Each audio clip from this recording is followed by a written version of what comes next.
ಇವತ್ತು ಕೇಂದ್ರ ಸರ್ಕಾರ ರಾಜ್ಯ ಸರ್ಕಾರದ ಮೇಲೆ ಆರ್ಥಿಕವಾಗಿ ಹಿನ್ನಡೆಯನ್ನು ಮಾಡ್ತಕ್ಕಂಥ ದೃಷ್ಟಿನಲ್ಲಿ ಎಷ್ಟರ ಮಟ್ಟಿಗೆ ಅವರು ನಡ್ಕತಾ ಇದ್ದಾರೆ ಅಂದ್ರೆ ಒಂದೇ ಒಂದು ಉದಾಹರಣೆ ಹೇಳ್ತೀನಿ. JJM ಅಂತಕ್ಕಂಥ ಒಂದು ಯೋಜನೆಯನ್ನ ಕೇಂದ್ರ ಮತ್ತು ರಾಜ್ಯ ಸರ್ಕಾರಗಳ ಒಕ್ಕೂಟದ ವ್ಯವಸ್ಥೆ ಒಳಗೆ ಮಾಡಿದವರು. ಅವರು 26,000 ಕೋಟಿ ರೂಪಾಯಿನ ನಮಗೆ ಕೊಡಬೇಕಾಯಿತು.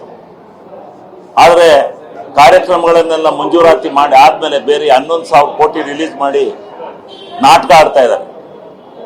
4,47,000 ಕೋಟಿ ಅನುದಾನ ತಗೊಂಡು ನಮ್ಮ ಟ್ಯಾಕ್ಸ್ ತಗೊಂಡು ಇವತ್ತು ನಮಗೆ ಅದರಲ್ಲಿ ಎಷ್ಟು % ಬಿಡುಗಡೆ ಮಾಡ್ತಾ ಇದ್ದಾರೆ.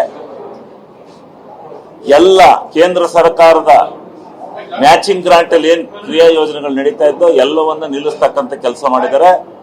ಈ ಬಿಜೆಪಿಯವರಿಗೆ ನಾಚಿಕೆ ಇದ್ರೆ ಮೊದಲು ಆ ಕೇಂದ್ರ ಸರ್ಕಾರ ರಾಜ್ಯ ಸರ್ಕಾರಕ್ಕೆ ಕೊಡಬೇಕಾಗಿರ್ತಕ್ಕಂಥ ಅನುದಾನವನ್ನ ಪ್ರಾಮಾಣಿಕವಾಗಿ ಕೊಡಿಸ್ಲಿ.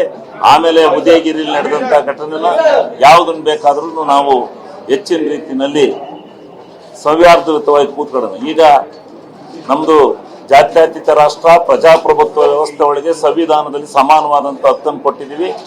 ಕೊಟ್ಟು ಈಗ ನೀವು ಎಲ್ಲೋ ಒಂದು ಕಡೆ ಜಾತಿ ವ್ಯವಸ್ಥೆಯನ್ನ ತಂದಿಟ್ಟು ಜಾತಿಗಳ ಮಧ್ಯೆ ಸಂಘರ್ಷವನ್ನು ಮಾಡಿ ನೀವು ಮತ ಸೆಳೆಯತಕ್ಕಂಥ ವ್ಯವಸ್ಥೆಯನ್ನ ಮಾಡೋದನ್ನ ಬಿಜೆಪಿಯವರು ಕೈ ಬಿಡಬೇಕು.